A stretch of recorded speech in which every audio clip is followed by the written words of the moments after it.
Bienvenidos a una nueva edición, a un nuevo capítulo del podcast de jardinería y paisajismo. Yo soy Claudio y en este espacio comparto todo lo que sé y lo que voy aprendiendo del mundo de las plantas y de la jardinería para que puedas tener tu oasis citadino más lindo cada día. Hoy, tema prometido, el de orquídeas, respondiendo a las consultas y a los comentarios que ustedes van dejando en las distintas plataformas. Y antes de comenzar, porque vamos a ir muy rapidito al tema, vamos a agradecerle a nuestro patrocinador personalgardenshopper.es, la tienda online de jardinería número 1 de toda la península ibérica. Ahí vas a poder encontrar todo lo que necesites para cuidar tus orquídeas, para abonarlas, para poder mantener no solo estas bellísimas plantas, sino todo el jardín en excelentes condiciones y disfrutarlo todos los días del año, siempre que el tiempo te lo permita. Y ahora sí, entonces, vamos a hablar de las orquídeas, vamos a comentar algunas características y también algunos cuidados fundamentales. Y si me venís escuchando desde hace tiempo, estoy en la 6ª temporada, sabrás que tengo un par de orquídeas en mi jardín. Plantas que no son propias del clima en el que yo vivo, pero que buscando ese rinconcito apropiado, las plantas prosperan perfectamente. Hoy entonces quiero que sepas que hay muchísimas plantas que no serán propias del clima en el que vivís, pero posiblemente tengas un lugar en el jardín o en el interior de tu hogar en donde las condiciones son tal cual las de origen de la especie o de la planta que estás queriendo cultivar. Hablando de las orquídeas, tenemos por todo el planeta prácticamente distintos tipos de ejemplares. De hecho, es una de las familias más diversas. Se estima que hay entre 25.000 y 30.000 especies distintas de orquídeas. Casi te diría que en el único lugar donde no vas a encontrar es en la Antártida, y en donde vas a poder encontrar muchísimas son en aquellos lugares o ambientes como los bosques subtropicales, pero también hay muchas especies en ambientes áridos o semidesérticos. Cuando vas a cultivar una, conocer el origen de esa especie que tenés en tu hogar va a ser fundamental para que después puedas investigarla y conocer bien esas condiciones para que puedas reproducir ese ambiente allí en donde has colocado esta maravillosa planta. Que como características podemos hablar que las flores de las orquídeas son quizás las más famosas, hay una variedad de formas, de tamaños, de colores.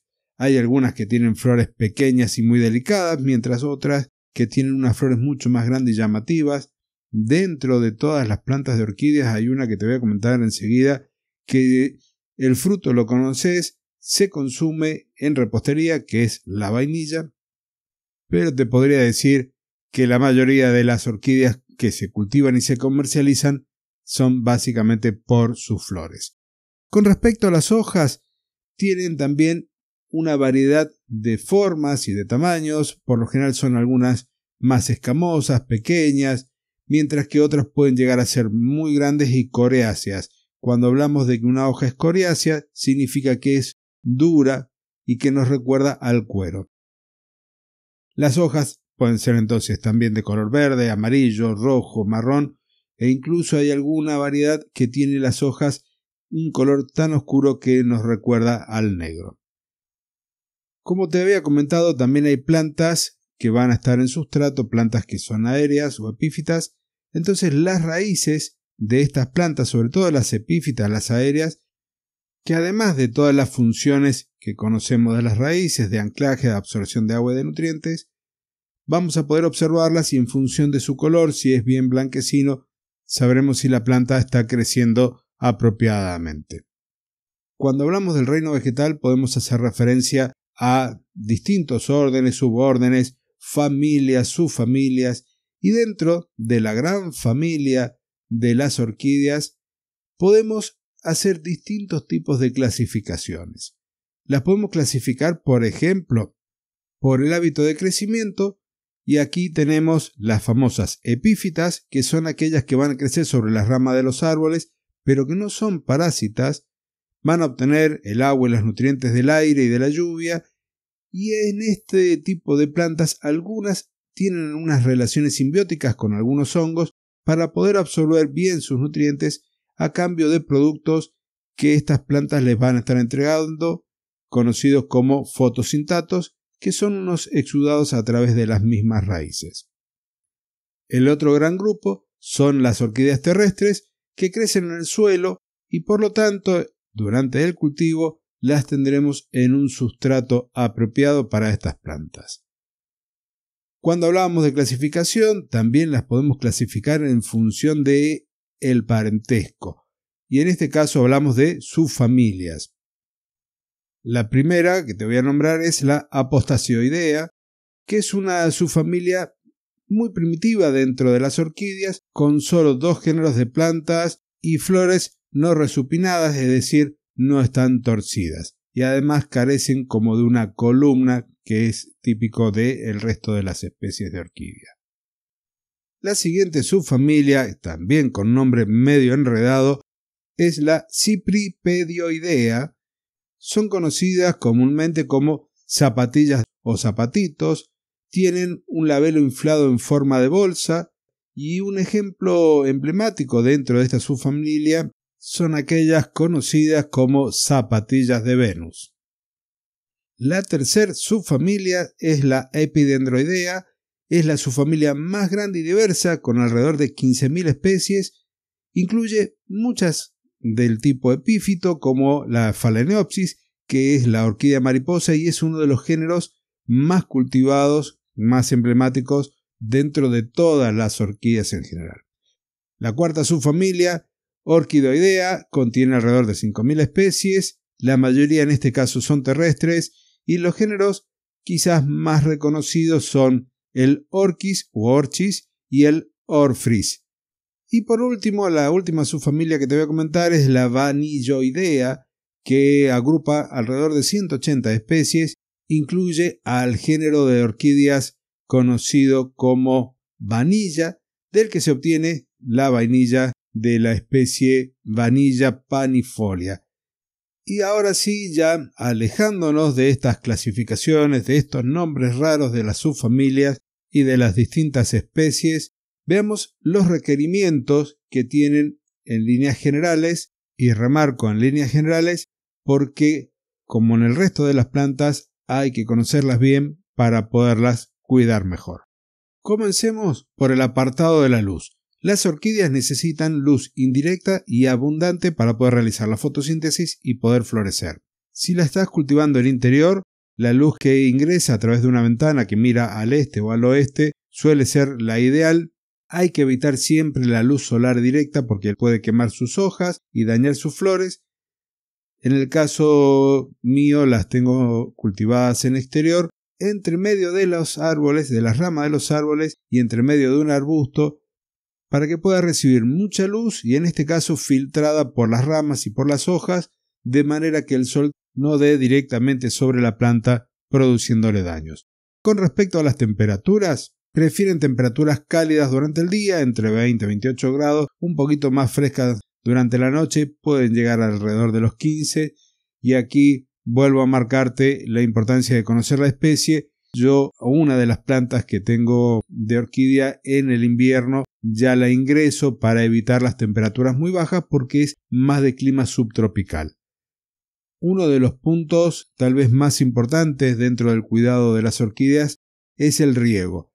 El riego en exceso puede hacer que las plantas se mueran, son muy propensas a la pudrición de las raíces y quizás el mejor método para regarlas puede ser sumergir el contenedor en un recipiente con agua, dejarlo unos minutos para que se hidrate todo el sustrato, retirarlo, dejar que drene muy bien el exceso y después volver a regar cuando este sustrato se haya secado. Puede que esto ocurra una vez a la semana, una vez cada 10 días, dependiendo del clima y de la humedad ambiente.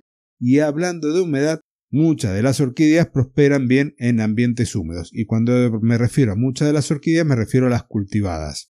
Entonces, podemos aumentar esa humedad ambiental agrupándolas con otras plantas, humidificando el ambiente, pulverizándole algo de agua apenas tibia en las hojas y de forma muy ocasional. En el apartado del sustrato, las orquídeas necesitan uno especial que tenga muy buena aireación, muy buen drenaje, recordad que se pueden podrir fácilmente las raíces, y en muchos de los casos estas mezclas comerciales tienen un pH levemente ácido. Entonces, si vos preparás tu propio sustrato, puedes incorporar algo de corteza de pino, turba y perlita para asegurarte un buen drenaje, y de esa forma vas a poder llevarla bien. Podés reforzar la nutrición de las plantas con fertilizantes propios para estas especies. En la época de crecimiento y de floración, cada 2 o 3 semanas, bien diluido, quizás un poco más diluido de lo que te recomienda el envase, para evitar daños y un estrés por exceso de sales. Y ya con tu planta creciendo de forma maravillosa, cada 2 o 3 años podés hacer un trasplante si ves que lo requiere, podés hacer algún tipo de división de matas en alguno de los casos, o incluso una vez que floreció la vara floral en algunas especies, la podés cortar en trozos, colocarlos en una cajita húmeda con musgo y vas a poder usarlas como si fuesen esquejes para obtener nuevas plantas. Y para finalizar, nos queda el apartado de plagas y enfermedades. Aquí las cochinillas y los pulgones y las enfermedades de origen fúngico pueden ser las que estén afectándolas en mayor medida. Por lo tanto, revisarlas regularmente, asegúrate de que haya una buena ventilación, evita el exceso de humedad, porque un poco de humedad ambiente les viene bien, pero el exceso de humedad posibilita el desarrollo de los hongos. Y llegado el caso, y solo si es necesario, vas a tener que recurrir a fungicidas y a insecticidas específicos para orquídeas para evitar daños mayores y perder tus plantas. Y con ello solo te queda disfrutar de estas bellezas naturales, de estas flores tan magníficas que pertenecen al grupo de plantas más evolucionadas del planeta Tierra. Con esto entonces termino, me despido, te recuerdo la valoración positiva, el comentario amable, compartir el episodio, dejar tu mensaje y además, si querés seguir aprendiendo de jardinería, de paisajismo, suscríbete a nuestra academia, la que tenemos con Fernando, la de Jardín GPT, una academia fuera de lo normal con clases en audio para que puedas seguir aprendiendo mientras realizas tareas de jardinería, viajas a tu trabajo o en el momento que más lo prefieras. Ahora sí, hemos llegado al final. Nos encontramos el próximo jueves en una nueva edición del podcast, tu podcast de jardinería y paisajismo. Hasta entonces y muchísimas gracias.